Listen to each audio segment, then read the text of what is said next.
It seems to me Al and I were riding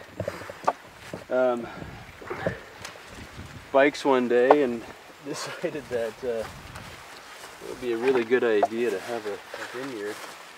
And I guess for my part, I grew up working on farms. My grandparents had farms, and I love the farming aspect of it. We started looking into visiting wineries in Niagara that were organic and biodynamic, and then in 2012 we planted on this property 6 acres of vines, French hybrids, and some vinifera. It was a very hot season, and everyone of course thinks that means great crop and wine, but maybe not so, because there was so much heat that I think it shut down the plants for a while. But we did get our first crop, which is very exciting. First crop of Pinot and Chard. Yes, a lot of surprises. It's been a very steep learning curve. Just the amount of labor that's needed, and I think also the different dimensions or realms. So there's the marketing side of things, the winemaking, the viticulture here in the field. Yeah, it's great because we're always learning new things.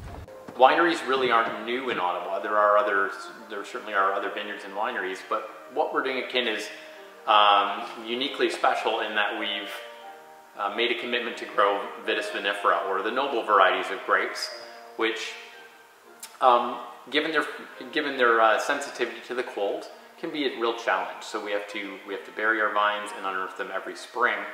That's a commitment. It's a pretty serious one. The fruit is actually in really good shape. We have to put up with a little bit of rot in Pinot.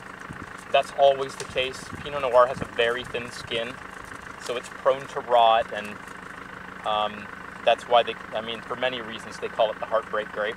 It truly is.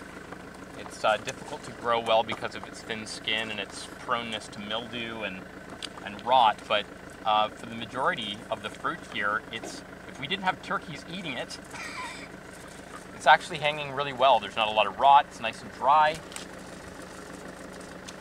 We have a good climate in Ottawa for doing it. Definitely this vintage was good. So this is a red hybrid called Marquette that we are growing in our Kinburn vineyard. This has been fermenting for about 10 days, and now we're pressing it off. What that basically means is we're taking all of the wine that's out of this container, and any skins and seeds that are left over at the end of the fermentation will go into the basket press just over here to my right. There's a little bit of screening on here to kind of keep back small things like seeds. Very gentle bladder press will then press the skin so we get the remaining wine, and that wine will just settle, clarify, and then it'll be aged. Probably be bottled in this spring for an early enjoyable red. Nothing gets you closer to your wines than having to, to touch them and do the work yourself, and do it in a very honest, simple way. There's no technology behind this, or very little anyway. I think even on the first day of picking here, in picking our Chardonnay and Pinot Noir from Carp, it wasn't so much it was the first harvest for us at Kin. It's like the first harvest of these varieties for the Ottawa Valley. So I think that is huge, and I think it will serve as an indicator for people that it can be done. Our vineyard manager, Alan, kind of pointed out that, what we're doing here in terms of the smaller volumes that we've taken from the property this year is really a proof of concept. It shows that we can do it here in Ottawa. If you're committed to doing all the things viticulturally that need to be done, we can grow these noble varieties, and we can expect greater volumes in years to come.